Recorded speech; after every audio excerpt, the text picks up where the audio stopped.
what a bad friend looks like. So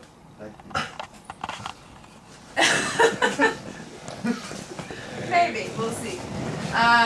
So what do bad friends do? What do good friends do? What are bad friends like?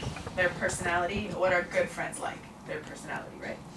So this video is just about bad friendships and how to know if you're in a bad one and what to do if you realize, oh no, my friend is not a good friend. I need to get out. Okay. So we'll watch the video first and then talk about it, and then we have an activity at the end, and if there's time, we'll play a game. Okay? Alright. Any true relationship between friends or significant others should be one between equals. You give and take equally. One person's needs aren't met over another's. Friends and partners are supposed to give you energy, lift you up when you're down, and want the best for you.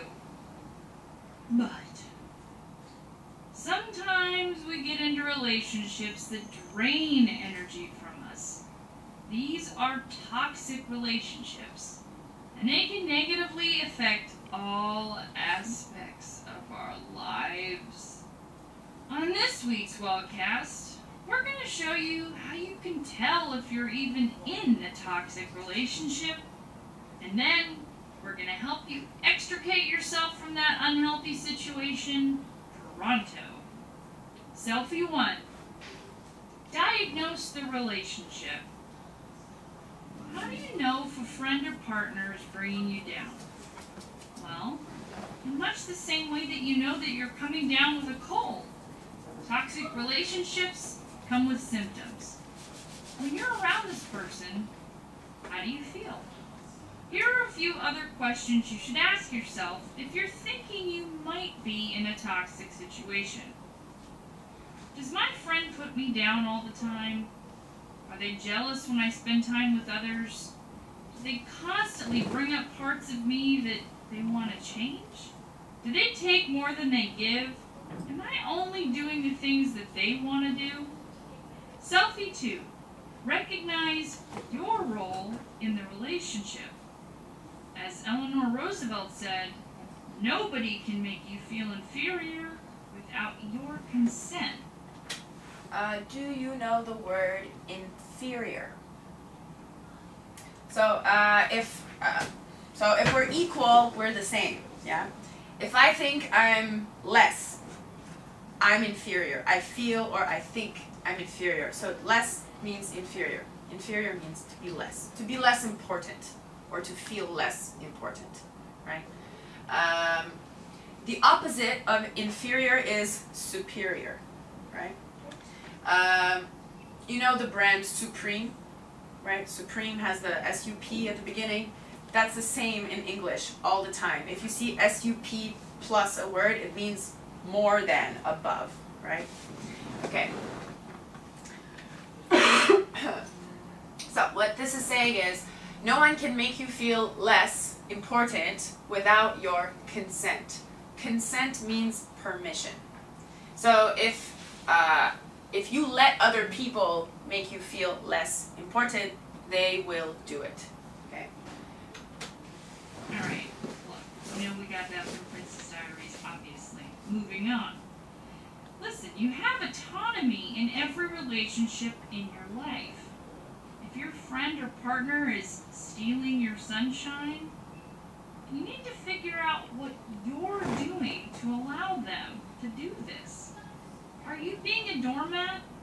Are you putting this person's emotional needs ahead of your own health? Selfie 3. Start to build boundaries for this relationship. Does your friend invite themselves over at all hours of the night? Are they constantly bossing you around? Are they always borrowing money from you? Alright.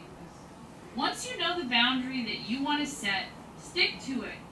Draw your line in the sand. Selfie 4. Recognize you can't change other people, but you can stop being a doormat. If you've determined that a friendship or relationship is toxic, you know that you have to change the nature of that relationship. Start by spending less time with that person and do your best to detach yourself emotionally. Hopefully, setting boundaries will help you begin to phase this relationship out. Selfie 5, get a second opinion. Especially if you're emotionally vulnerable, the best thing you can do is surround yourself with people who love you and who want you to be happy and healthy. Use them as a lifeline during this time. Selfie 6, above all else, look out for yourself. Studies have shown that people with low self-esteem are far more likely to find themselves in toxic relationships. You will never be treated with love and respect unless you absolutely believe that you deserve these things. Remember, you teach people how to treat you. So do yourself the favor of loving yourself. That's the first step to any relationship. To recap, if you have diagnosed yourself as being in a toxic relationship, the first step is recognizing this. Then, recognizing your role in the relationship. Once you do this, you can start to set boundaries for this relationship and change the way you interact with this person. To help, surround yourself with people who love you, and above all else, look out for yourself. So, did you understand? Yes, no, so. What are your names, by the way? What's your name? Your name? My name. Chinese name. It's okay. What's your name? Alan. Alan. Yes. Ryan，我用的名字好特别。日本中文。Lucifer。哎 Lucifer。 Lucifer. Okay. What's your name? Jenny. Jenny. Okay. Vic. My name is Yana, in case you don't know. Okay. Alright, so did you understand the video? Alan? A little bit. A little bit. What did you understand? How to make yourself relationship. Yeah. Okay. What did you understand the video? Not at all. Okay. Did you understand? Okay. What did you understand? The role in the relationship. Okay. So what you should do or what your friend needs to do. Okay. Good. And you? Did you understand? No. Okay. And did you understand? No. Okay. So let's go through this piece by piece so that you can understand, and then we can talk about it. So here they're telling you any true relationship between friends is a relationship of equals. That means that you and your friends should be the same.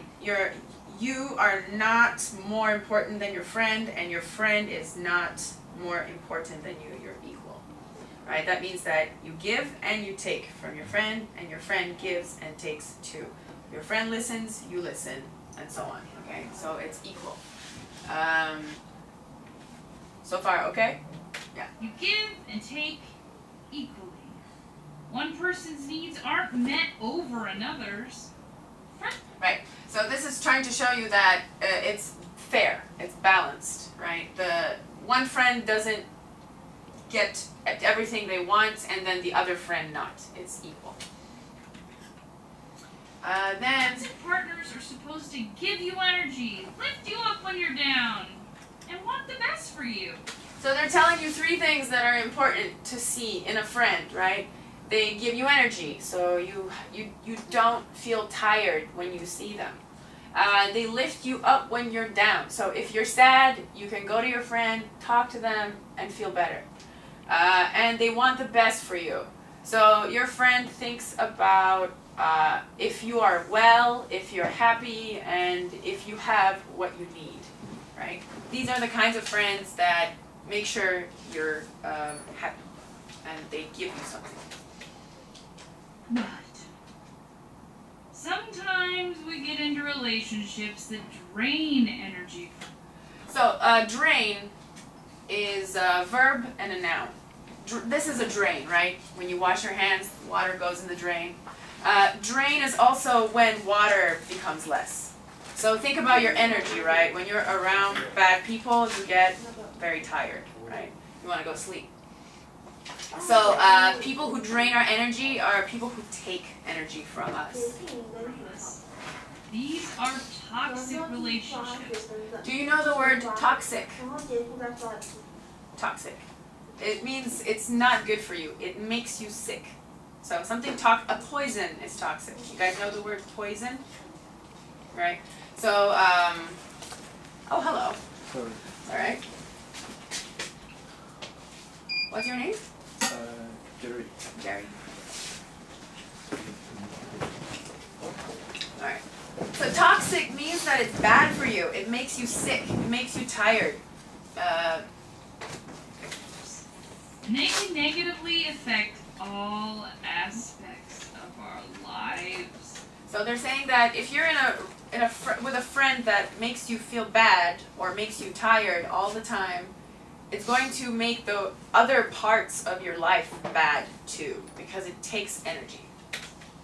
On this week's Wellcast, we're going to show you how you can tell if you're even in a toxic relationship, and then we're going to help you extricate yourself from that unhealthy. Extricate is a big word for take out.